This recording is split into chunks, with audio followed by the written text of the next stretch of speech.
संगत जी, राधा स्वामी जी। आज बाबा जी ने डेरा में सत्संग फरमाया। यह महीने का लास्ट सत्संग था, जिसके कारण आज बहुत ज़्यादा रश था। काफ़ी ज़्यादा संगत आई हुई थी।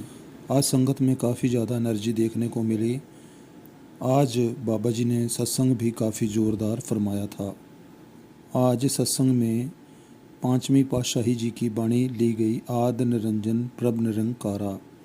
आप जी ने इस सत्संग में हमें यह समझाने की कोशिश की कि सबसे पहले हमें इस बात को समझना है कि हमें भक्ति करनी किसकी है और किस तरह से हमें करनी होगी, और भक्ति का सही मार्ग, सही रास्ता क्या है।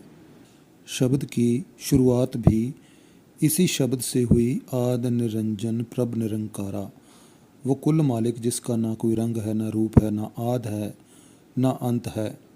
तो हमें भी उसी की ही एक मालिक की भक्ति करनी है।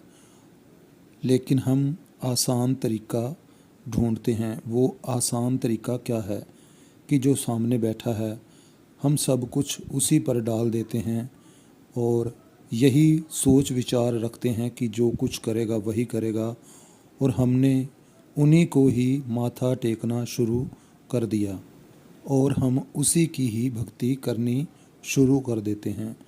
लेकिन अगर हम सभी धर्म ग्रंथों को, सभी संतों महात्माओं की वाणी की खोज करें तो हमें उसमें क्या मिलता है कि मालिक एक है और वो हर किसी के अंदर है।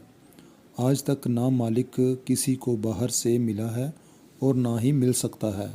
किसी भी महात्मा ने यह भी नहीं कहा कि मालिक दो हैं या फिर तीन हैं। सभी ने एक को बयान किया। लेकिन हमने अपने आप को धर्मों में बांट लिया, कौमों मजबू में बांट लिया, यहाँ तक कि हमने उस मालिक को भी बांट लिया जो बांटने वाली चीज़ है ही नहीं। बाबा जी ने समझाया कि बचपन में हमने अपने खिलौने बांटने शुरू कर दिए। बड़े हुए तो हमने ज़मीनें जायदादें बांटनी शुरू कर दी, अपनी कौम मजहब, यहाँ तक कि अपने आप को मुल्कों में बांट लिया। और जिसने इस सारी कायनात को बनाया हमने तो उसको भी बांटना शुरू कर रखा है। बाबा जी फरमाते हैं कि ऊंची जात मजहब तो वही है जो परमात्मा की भक्ति में लगा हुआ है, क्योंकि यही एक सच्चाई है, और अंत समय संभाल भी इसी ने करनी है। मालिक के घर में किसी की जात पात, कौम मजहब नहीं देखा जाता, ऊंच नीच नहीं देखी जाती, कौन से देश से है, क्या नौकरी करता था, यह सब नहीं। मालिक की भक्ति किसने कितनी की है, इस बात को मुख्य रखा जाता है। आप जी ने पहली पातशाही की उदाहरण देकर फरमाया कि आपने जो उपदेश दिया था वो किसी एक को नहीं दिया था। उनका उपदेश सर्व साझा था, सभी के लिए एक समान था। हमारा उस मालिक के साथ क्या रिश्ता है। आप जी ने कबीर साहब की उदाहरण देकर समझाया, कहे कबीर एह राम की अंश। जिस तरह सूरज किसी की जात, कौम, मजहब, देश नहीं पूछता, उसकी रोशनी प्रकाश हम सब पर एक समान पड़ती है, इसी तरह मालिक भी सब पर अपनी बराबर से दया मेहर करता है। बाबा जी ने फरमाया कि इंसान की फितरत है कि यह फ़र्क कर कर देखता है। कभी सूरज, पानी, हवा हमसे कभी नहीं पूछते और मतभेद नहीं रखते कि हमारा कौन सा देश, कौम, मजहब है, लेकिन इंसान उसमें भी परख करता है। मालिक ने हमें विवेक की ताकत दी है ताकि हम सूझबूझ से काम लें और मालिक की भक्ति किस तरह से करनी है उस बात को समझें। हमने तो अच्छे और बुरे की पहचान करनी थी, लेकिन हमने तो अपने आप को ही बांट कर रख लिया। जात पात पूछे ना को, हर को भजे सो हर का हो। कई तो ऐसे मुल्क हैं यहाँ पर मालिक के बारे समझाया नहीं जाता, लेकिन हम तो बहुत खुशकिस्मत हैं जहाँ पर हमें मालिक के बारे में इतना ज़्यादा समझाया जाता है। बड़े ही ऊंचे भाग हैं। बाबा जी ने फरमाया कि अगर एक एक साल भी 84 लाख जूनी से निकाला जाए तो हमारा जो मनुष्य का जन्म है बड़ी ही देर के बाद हमें मिलता है। बाबा जी ने फरमाया कि अगर कोई जिम्मेदारी की बात आए तो हम दूसरों की तरफ उंगली उठाते हैं, लेकिन हमारी जो खुद की सबसे बड़ी जिम्मेदारी है वो मालिक की भक्ति है। हमने सबसे पहले अपनी इस जिम्मेदारी को भी समझना है। जिस तरह 5 साल का बच्चा कुछ जान नहीं पाता अगर उसके माता पिता कोई बात समझाते हैं, इसी तरह हम कई बार परमार्थ से संबंधित बड़े बड़े बड़े सवाल करते हैं, लेकिन उस ऊंचे मालिक को समझने के लिए खुद का दायरा भी बड़ा करना पड़ता है। इसलिए जब वक्त आता है, जब मौका मिलता है, तो हमें भी अपने आप की जिम्मेदारी को समझते हुए भजन बंदगी में लगना चाहिए।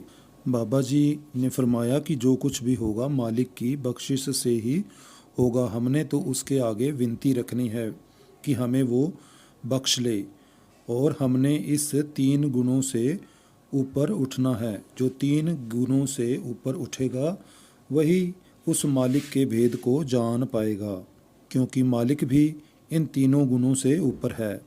वो चौथे जो लोक हैं, चौथा पद है, उसी में ही सहज है।